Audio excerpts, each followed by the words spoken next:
સ્વાગત છે તમારું ફરી એક આજના નવા વિડીયોની અંદર મિત્રો। આજના વિડીયોની અંદર આપણે આજના તાજા અને મોટા સમાચારની વાત કરીશું। આજે તારીખ થઈ છે 29/11/2025 ને વાર થયો છે શનિવાર।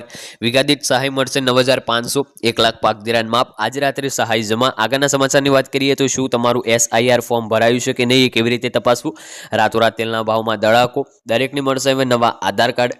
ખેડૂતોની લોન માફ કરવાની માંગ, મફતની સહાય હવે બંધ થશે। રેશન કાર્ડને લઈને ગુજરાત સરકારનો મહત્વનો નિર્ણય। આ તમામ સમાચારની આપણે આજના એક વિડીયોની અંદર વાત કરવાના છીએ, એટલા માટે આજનો આ વિડીયો તમે એન્ડ સુધી જોતા રહેજો।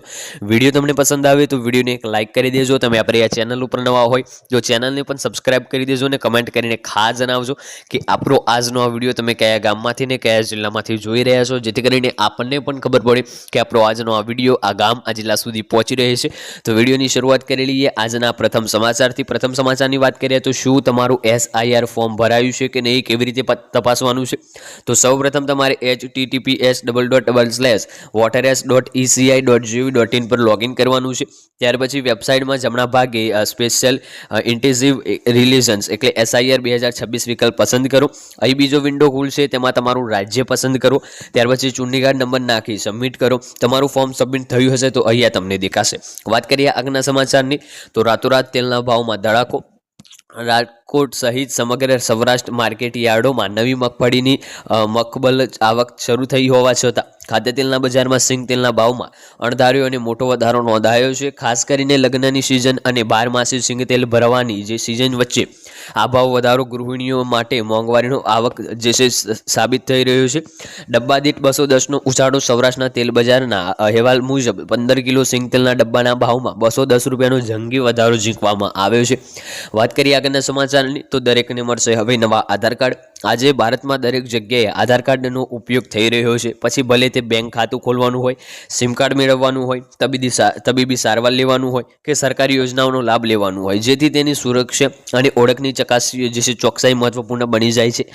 જેને ધ્યાનમાં રાખીને UIDAI આધાર કાર્ડમાં મોટો ફેરફાર કરી રહ્યું છે। નવા આધાર કાર્ડમાં હવે ફોટો સાથે QR કોડ પણ તમને અહીંયા મળશે। એટલે કે પહેલાં શું હતું કે આધાર કાર્ડમાં તમામ ડિટેલ્સ આવતી હતી, આધાર કાર્ડ નંબર્સ આવતો હતો, તમારું સરનામું, એડ્રેસ, તમામ વસ્તુ એક આધાર કાર્ડમાં આવતી હતી। હવે UIDAI એક નવો અપડેટ્સ લાવ્યું છે, એમાં ફક્ત તમારો ફોટો અને QR કોડ જ હશે। બાકીની ડિટેલ તમે QR કોડ સ્કેન કરીને પાસવર્ડ જ્યારે એન્ટર કરશો ત્યારે તમને મળી રહેશે। વાત કરીએ આગળના સમાચારની તો ખેડૂતોની લોન માફ કરવાની માંગ। રાજ્યમાં ખેડૂતોના ચાલુ વર્ષના પાક ધિરાણ સંપૂર્ણ માફ કરવા ગુજરાત કિસાન કોંગ્રેસ દ્વારા મુખ્યમંત્રી તેમજ કૃષિ મંત્રીની સવિસ્તૃત લેખિત રજૂઆત કરવામાં આવી છે। આ રજૂઆતમાં જણાવ્યા મુજબ ગુજરાતમાં જ્યારે ખેડૂતોને ખરીફ પાક તૈયાર છે ત્યારે ખેડૂતો તૈયાર પાકને પોતાના ખેતરમાં લણણી કરવાનો જ સમય છે, ત્યારે કુદરત રૂઠી છે। હાલ પડેલો વરસાદ અગાઉથી 3 ગણો હતો। હજુ ખેડૂતોના ખેતરમાં પાણી ભર્યા છે તો હાલ ખેડૂતોને પ્રતિ હેક્ટર જમીન ધોવાણ માટે ઓછામાં ઓછું ₹1 લાખ આપવા જોઈએ અને પાક નુકસાની સામે જાહેર કરવામાં આવેલું રાહત પેકેજ પણ ખેડૂતોની મજાક સમાન હોવાનો આક્ષેપ કરાયો છે। વાત કરીએ આગળના સમાચારની તો મફતની સહાય હવે બંધ થશે। સરકાર દ્વારા ચલાવવામાં આવતી મફત યોજનાઓ જેવી કે મફત રાશન, મફત વીજળી, મફત બસ સેવા અથવા રેલવે સહિતની ઘણી યોજનાઓ બંધ કરવાની તૈયારીઓ કરવામાં આવી રહી છે। દેશમાં ચૂંટણી દરમિયાન રાજકીય પક્ષો દ્વારા જનતાને આક્રોશવા માટે મફત યોજનાઓ જાહેરાત કરવામાં આવે છે। સુપ્રીમ કોર્ટમાં દાખલ કરાયેલી અરજીમાં સરકાર દ્વારા આપવામાં આવતી ફ્રી સ્કીમોને લાંચ ગણવામાં આવી છે। માનવામાં આવ્યું છે કે આગામી દિવસોમાં જનતાને આવી મફત સરકારી યોજનાઓ ગુમાવવી પડી શકે છે। વાત કરીએ આજના અંતિમ સમાચારની તો રેશન કાર્ડને લઈને ગુજરાત સરકારનો મહત્વનો નિર્ણય। રેશન કાર્ડનો ઉપયોગ હવે માત્ર 2 જ હેતુઓ માટે થઈ શકશે: સબસિડી આધારિત અનાજ પુરવઠો મેળવવા અને બીજું છે ગેસ કનેક્શન મેળવવા। અત્યાર સુધી રેશન કાર્ડનો ઉપયોગ સરકારી કામકાજ, આધાર કાર્ડ, બેન્કિંગ, ડ્રાઇવિંગ લાયસન્સ, વીજળીનું બિલ, પાસપોર્ટ, મતદાર નોંધણી અને મતદાન જેવા અનેક દસ્તાવેજો પૂરતા તરીકે થતો હતો, પરંતુ સરકારના આ નવા પરિપત્રને કારણે હવે રેશન કાર્ડનો ઉપયોગ કોઈપણ સરકારી કામકાજ કે મતદાન માટે થઈ શકશે નહીં। તો આજનો આ વિડીયો આપણે અહીંયા પૂર્ણ કરીશું।